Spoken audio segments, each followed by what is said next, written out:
Everybody welcome back to another video. So আজকের ভিডিওটা basically like কিছু প্রোডাক্টসের উপর যেগুলো আমি অ্যামাজন থেকে পারচেস করেছি। সো এই প্রোডাক্টগুলো বেসিক্যালি আমাদের গাড়ির মেনটেন্যান্সের জন্য। ওকে, প্রোডাক্টগুলোর লিঙ্ক তোমরা ডেসক্রিপশানে পেয়ে যাবে, সেখান থেকে পারচেস করতে পারো। আর যে কটা প্রোডাক্ট আমি অর্ডার করেছি সবকটাই গাড়ির জন্য ভীষণ ভীষণ ইউজফুল। সো চলো ভিডিওটা শুরু করা যাক। সো ফার্স্টে যেটা আছে সেটা হচ্ছে আমাদের এই 3M এর কার ওয়াশ। তো এটা এখনও ইউজ করিনি, সবে অর্ডার করেছি। সিল এখনও আছে, পুরো সিলড আছে। তো নর্মালি লোকে কী করে, নর্মালি আমরা শ্যাম্পু যে ইউজ করি বাড়িতে মাথা দেওয়ার জন্য, সেই শ্যাম্পু দিয়ে অনেকে ওয়াশ করে। বাট এটা কেন ইউজ করবো? তো এটা বেসিক্যালি গাড়ির জন্যই তৈরি হয়েছে, যেটা গাড়ির পেন্টটাকে প্রোটেক্ট করার জন্য, ঠিক আছে। আর নর্মাল শ্যাম্পুতে যে ফোমটা হবে এটাতে তার থেকে বেশি ফোম হবে, ঠিক আছে, তার থেকে অনেক বেশি ফোম এটাই হবে। আর ক্লিন করার পর, গাড়ি পোশাক করার পর অবশ্যই তার শাইনটা দেখলেও বোঝা যাবে যে অনেকটাই ডিফারেন্স। তো ইউজ করা না অবধি আমি কিছু বলতে পারছি না, যখন ইউজ করবো তখন আমি দেখাবো, ঠিক আছে, তখন বলবো যেটা কী কেমন। তো এটা 1 লিটারের একটা পাউচ অর্ডার করেছিলাম। এটা আমার টোটাল 700 টাকা মতো পড়েছিল অ্যামাজন থেকে, ঠিক আছে। লিঙ্ক আছে ডিসক্রিপশানে, ওখান থেকে পারচেস করতে পারবে। সেকেন্ড যেটা হচ্ছে সেটা হচ্ছে WD-40। তো WD-40 এটা শুধু গাড়ির জন্য না, এটা অনেক কাজে ইউজ করা যায়, অনেকটা কমে এসেছি ইউজ করেছি বলে। তো বেসিক্যালি এটা রাস্ট রিমুভ করার জন্য গাড়ি থেকে, ঠিক আছে। আমি বেসিক্যালি নিয়েছি গাড়িতে চেন ক্লিন করার জন্য আর রাস্ট রিমুভ করার জন্য। গ্রিজ রিমুভার হিসেবে কাজ করে, ঠিক আছে। দেন কোনো জায়গায় জ্যাম থাকলে কোনো পার্ট সেটা লুজেন করতে সাহায্য করে। তো খুব ভালো একটা প্রোডাক্ট এটা, ঠিক আছে। এটা গাড়িতে কিন্তু লুব হিসেবে ইউজ করা যাবে না, মানে অনেকে বলে এটা লুব হিসেবে ইউজ করা যাবে, বাট এটা লুব অ্যাকচুয়ালি না, এটা হচ্ছে অ্যাকচুয়ালি ক্লিনার, ঠিক আছে। চেন এটা দিয়ে ক্লিন করতে পারবে, দেন তারপর লুব তুমি করতে পারো চেন লুব্রিকেন্ট দিয়ে, ঠিক আছে।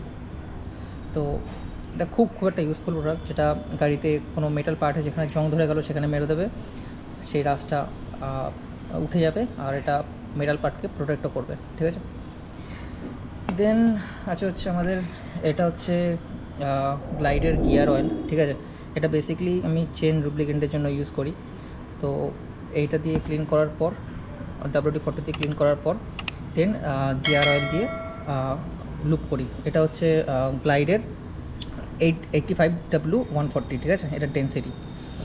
তো অনেকে আছে যারা গাড়ি চেন ক্লিন করার জন্য ডিজেল ইউজ করে, কেরোসিন ইউজ করে, পেট্রোল ইউজ করে, দেন লুপ করার জন্য পোড়া ইঞ্জিনের অয়েল ইউজ করে, ঠিক আছে। চেন লুব্রিকেন্ট পাওয়া যায় সেগুলো ইউজ করে, গিয়ার অয়েল ইউজ করে, ঠিক আছে, মোবিল ইউজ করে। তো সবথেকে বেস্ট ওয়েটা কী? তো বেসিক্যালি অ্যাভয়েড করবে সেগুলো হচ্ছে কেরোসিন, পেট্রোল, ঠিক আছে, পোড়া মোবিল, এগুলো পুরোপুরি বাদ, এগুলো ইউজ করা যাবেই না। তুমি গাড়ির চেন লুপ ক্লিন করতে পারো WD-40 দিয়ে, গাড়ির চেন ক্লিন করতে পারো তুমি ডিজেল দিয়ে, ঠিক আছে। দেন ক্লিন করার পর তুমি গাড়িতে লুপ হিসেবে ইউজ করতে পারো, যে লুপ পাওয়া যায়, চেন লুপ পাওয়া যায়, সেগুলো ইউজ করতে পারো। মোটুলের চেন লুপ পাওয়া যায়, ক্যাস্ট্রলের আরও সব কোম্পানির চেন লুপ পাওয়া যায়, সেগুলো তুমি ইউজ করতে পারো। বা তুমি ইঞ্জিন অয়েলও ইউজ করতে পারো, ঠিক আছে। বা তুমি এই গিয়ার অয়েলও ইউজ করতে পারো। তো আমার কাছে গিয়ার অয়েল বেস্ট লাগে, ঠিক আছে। এটা ডেন্সিটি 85W140, এটার ডেন্সিটি চেন লুপের জন্য বেস্ট। আর গাড়ির যেখানে যেখানে মেটাল পার্টে যেখানে যেখানে লুপ করতে দরকার পড়ে সেখানেও এটা দিয়েই লুপ করি। আর এটা হচ্ছে এই ক্যানটা কিনতে পাওয়া যায়, এটার দাম মোটামুটি 100 টাকা মতো। তো এই ক্যানটা কিনে নেবে, ঢেলে নেবে, ঠিক আছে। আর এরকম করে চেন লুপ করার সময় এখান দিয়ে এই মাথাটা দিয়ে লুপ করতে পারবে। তো এটা খুব ইজিলি লুপ করা যায় এটা দিয়ে, ঠিক আছে। তো যেদিনকে চেন লুপ করবো সেটা নিয়ে একটা ভিডিও বানাবো, ঠিক আছে। আর যেদিনকে গাড়ি আমি ওয়াশ করবো তখন এটার ওপর একটা ভিডিও বানাবো, ঠিক আছে। আর বেসিক্যালি চেন পরিষ্কার করার জন্য, ক্লিন করার জন্য এই ধরনের একটা ব্রাশ পাওয়া যায় 100 টাকা দিয়ে। তো এটাও তোমরা ইউজ করতে পারো, মানে নর্মাল তোমাদের বাড়িতে যে দাঁত মাজার ব্রাশ আছে, ওয়েস্ট ব্রাশ যেগুলো আছে সেগুলো ইউজ করতে পারো। বাট এটাতে বেস্ট, মানে ভালোভাবে ইউজ করা যায়, এটা তৈরি হয়েছে ওটার জন্য। পেছনে ব্রাশ আছে, ঠিক আছে। এই কটা প্রোডাক্ট আমি অর্ডার করেছিলাম অ্যামাজন থেকে। আজকের ভিডিওটা ছিল এই কটা জিনিসের উপরই, ঠিক আছে।